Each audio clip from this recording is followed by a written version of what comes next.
زندگی آخر رلا ہی دیتی ہے، پھر چاہے ہم اپنے ماں باپ کے کتنے ہی لاڈلے کیوں نہ ہوں۔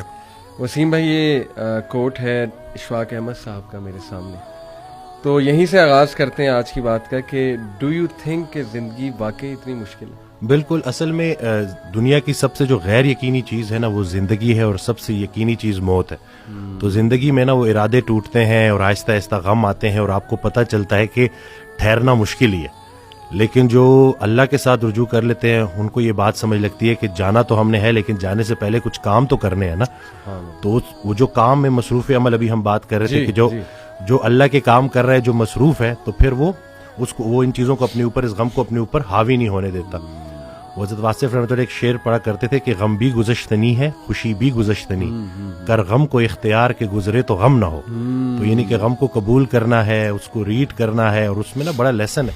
صحیح بات۔ تو یہ اللہ تعالیٰ ہماری برداشت، سب سے بڑی قوت برداشت ہے۔ بالکل صحیح۔ تو ہماری یہ برداشت بڑھانے کے لیے اللہ تعالیٰ غم بھیجتا ہے، صحیح، اور آہستہ آہستہ صبر کے ذریعے، نماز کے ذریعے انسان جو ہے نا اس مشکل سے نکل آتا ہے، کیونکہ اللہ کا وعدہ ہے کہ ہر سختی کے ساتھ آسانی ہے۔ تو سختی کے بعد آسانی ہے، اور اکثر لوگ جو نا امید ہو جاتے ہیں نا، تو اللہ کی رحمت سے نا امید ہونا اصل میں اپنے مستقبل سے نا امید ہونا ہے۔ تو جب آپ اللہ سے پر امید رہتے ہو، ہوپ فل رہتے ہو، تو پھر وہ دن خیر سے گزر جاتے ہیں۔ کیا بات۔ وسیم بھائی، اگر ہم دنیا پہ نظر دوڑائیں، ایسے ایسے غم ہیں نا، یعنی لوگوں کی جب سٹوریز سنتے ہیں اور اوور آل ورلڈ میں دیکھ لیں آپ، اور جو ہسٹری میں پاسٹ میں ہوا ہے، مطلب ایسے ایسے غم آپ کو نظر آئیں گے نا کہ انسان رو پڑتا ہے کہ یار واقعی دنیا میں بڑا غم ہے۔ لیکن اگر ہم یہیں پہ رک جائیں نا کہ بس دنیا میں بڑا غم ہے، زندگی بہت مشکل ہے، تو پھر تو ہوپ لیسنس ہے، پھر تو جو ہے نا وہ ایک ڈارکنیس ہے، ایک اندھیرا ہے۔ دیٹس وائی آئی سے ٹو پیپل کہ دیکھو جو ایتھیزم ہے وہ یہیں پہ رک جاتا ہے۔ وہ کہتا ہے کہ بس we are all here and we are doomed, اور بس ٹھیک ہے، سفرنگ بھی ہے، کیوس بھی ہے، ڈارکنیس بھی ہے، اب کیا کر سکتے ہیں۔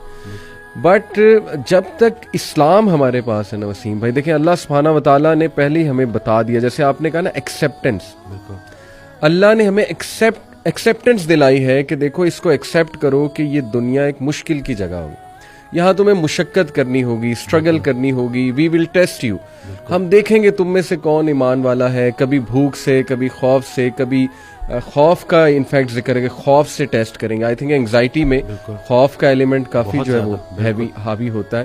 پھر لاس آف لائف سے تمہیں ٹیسٹ کریں گے، لاس آف فروٹ سے تمہیں ٹیسٹ کریں گے، لیکن وبشر الصابرین۔ اور دیکھیں اللہ نے پورا طریقہ بتایا ہے کہ دیکھو نا امید نہیں ہونا ہے، اگر یہ پرابلمز آ جاتے ہیں تو پھر اللہ طریقہ بھی بتا رہا ہے کہ تم نے ہوپ کیسے پکڑنا ہے۔ جیسے آپ نے کہا کہ نماز ہے، پھر صبر ہے، تو how amazing is the philosophy of our religion. بالکل، سبحان اللہ۔ اور جو ایتھیسٹ سے جو نہ ماننے والا ہے، وہ میں اس کو یہی بولوں گا کہ وہ بیچارہ اللہ کی نعمتیں بھی استعمال کرتا ہے اور اللہ کو مانتا بھی نہیں ہے۔ سبحان اللہ، ٹھیک ہے نا۔ تو تحقیق جو ہے نا وہ آپ کو بعد میں وہاں پہ پہنچائے گی جہاں تسلیم پہنچائے گی آپ کو پہلے۔ تو جو سرنڈر کرنا ہے نا، یہی سب کچھ ہم نے کرنا ہے۔ ایک آڈیو میں وہ بیان کر رہے تھے حضرت، تو انہوں نے کہا کہ پورا سرنڈر کرنا ہے۔ تو جواب آیا کہ حضرت اتنی کمزور صلاحیتوں کے ساتھ پورا سرنڈر کیسے کرو؟ تو انہوں نے کہا کہ تم پورا سرنڈر کرو، تمہاری صلاحیتیں بھی پوری ہو جائیں گی۔ سبحان اللہ۔ تو یہ ہے کہ جب آپ پورا سرنڈر کرتے ہو نا، یہ جو اپنی کارسازی نکالو گے تو کارساز کی کارسازی سمجھ آئے گی نا۔ تو یہ جو اللہ ہے نا، یہ ہمارے ارادوں کو توڑتا ہے، اور نہیں آتی کوئی پریشانی اس وقت تک جب تک وہ بڑی پریشانی کو ٹالنے نہ آئی ہو۔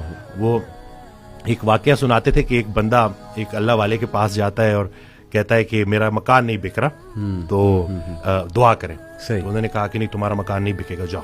تو وہ بڑا پریشان ہوتا ہے، پھر دوبارہ جاتا ہے، کہتے ہیں کہ آپ دعا کریں، کہتے چلو میں دعا کر دیتا ہوں، وہ مکان بک جاتا ہے۔ تو وہ اس اللہ والے کے پاس جاتا ہے اور اس سے پوچھتا ہے کہ آپ جب میں پہلی دفعہ آیا تو آپ نے کہا کہ مکان نہیں بکے گا، صحیح، اور جب دوسری دفعہ آیا تو آپ نے کہا کہ بک جائے گا۔ تو کہتے ہیں کہ پہلی دفعہ جب تم آئے تھے تمہارا ماتھا روشن لگ رہا تھا، صحیح، تمہارے ماتھے پہ خوش قسمتی کے آثار تھے۔ سبحان۔ دوسری دفعہ جب تم آئے تو تمہارے ماتھے سے بدقسمتی کے آثار آ رہے تھے، کیونکہ بڑا بدقسمت ہے وہ انسان جس کی زندگی میں اس کا گھر بک جائے۔ تو جو چیز تم اپنے لیے پسند کر رہے ہو، جس چیز پہ تم جشن منا رہے ہو، وہ اصل میں تمہارے استغفر اللہ کا مقام ہے، جس کو تم الحمدللہ کہہ رہے ہو۔ صحیح۔ انسان جو ہے نا وہ جلد باز ہے، جلد باز ہے، وہ کہتا ہے کہ بس میرے اللہ کو اپنے مطابق چلانا چاہتا ہے۔ صحیح بات، صحیح بات۔ اور اللہ نے ہمارے لیے کتنی خیر رکھی ہوئی ہے, کتنی آسانی رکھی ہوئی ہے, ہمیں خوش کرنے کے لیے اللہ کے پاس اتنا کچھ ہے, لیکن ہم جلد بازی میں اور نا امیدی میں اس سے محروم ہو جاتے ہیں. اور شیطان جو ہے نا وہ ہماری رگوں میں خون کی طرح دوڑتا ہے. صحیح. تو اس کا طریقہ واردات ہے ہی یہ وسوسہ دینا. وسوسہ جو ہے نا وہ ایمان کی نفی ہے, اور یقین جو ہے نا وہ وسوسے کو نفی کرتا ہے. کیا بات. تو ہم نے یقین کو پختہ کرنا ہے. یقین نور ہے, شک اندھیرا ہے. تو اسی طرح سے یہ وسوسے کے اوپر سوال کیا گیا تو حضرت کہتے ہیں کہ میرا اللہ پہ یقین بے گماہ ہے جو علم بن گیا. تم بھی وہ یقین پیدا کر لو, تمہیں بھی علم مل جائے گا. زبردست. تو یہ جو شک ہے نا وسوسہ, یہ آج کل بڑا کامن ہے. ویری کہ یہ لوگ اسی وجہ سے نا اندھیروں میں ہے. جی جی. تو شک کی وجہ سے. بالکل. اچھا, یہ آپ نے جو بات کی نا کہ انسان جلد باز ہے, اس میں مجھے قرآن کی ایک آیت بھی یاد ہے. اللہ سبحانہ و تعالیٰ نے انسان کی نیچر بتائی ہے. سورہ معارج میں اللہ سبحانہ و تعالیٰ کہتے ہیں کہ بے شک ہم نے انسان کو نگرڈلی اور اینکشیس پیدا کیا. بالکل. جلد باز ہے. جب خیر آتی ہے تو آپے سے باہر ہو جاتا ہے, اور جب کوئی ڈیفیکلٹی آتی ہے تب پینک ہو جاتا ہے. الا المصلین ایکسیپٹ دوز ہو آفر. یعنی اللہ نے سلوشن بھی ساتھ بتا دیا کہ نہیں, نماز تمہاری ان چیزوں کو چیک کرے گی. سجدہ کرو اللہ کے آگے, اور وہی آپ کی علی بات ہے کہ یقین.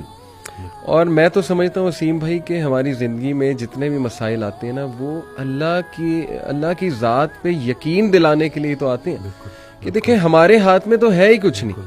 انسان پہ کبھی کبھی ایسا کوئی پرابلم آ جاتا ہے اس نے ایکسپیکٹ بھی نہیں کیا ہوتا. دس از ویئر, جیسے حضرت علی صلی اللہ عنہ نے کہا تھا نا کہ میں نے تو اپنے ارادوں کے ٹوٹنے سے اپنے رب کو پہچانا. تو اگر یہ چیزیں ہوتی نا وسیم بھائی, تو کیسے ہم اللہ سبحانہ و تعالیٰ کو پہچانتے, اللہ کی پاور کا ہمیں کیسے احساس ہوتا. بالکل. اشفاق احمد صاحب کی بات سے آپ نے سٹارٹ کیا تھا تو مجھے ایک واقعہ یاد آ گیا کہ ایک شخص ان کے پاس گیا اور کہا کہ اشفاق صاحب کوئی زندگی آسان کرنے کی ٹپ دے دیں. تو انہوں نے کہا میں تمہیں موت آسان کرنے کی ٹپ نہ دوں.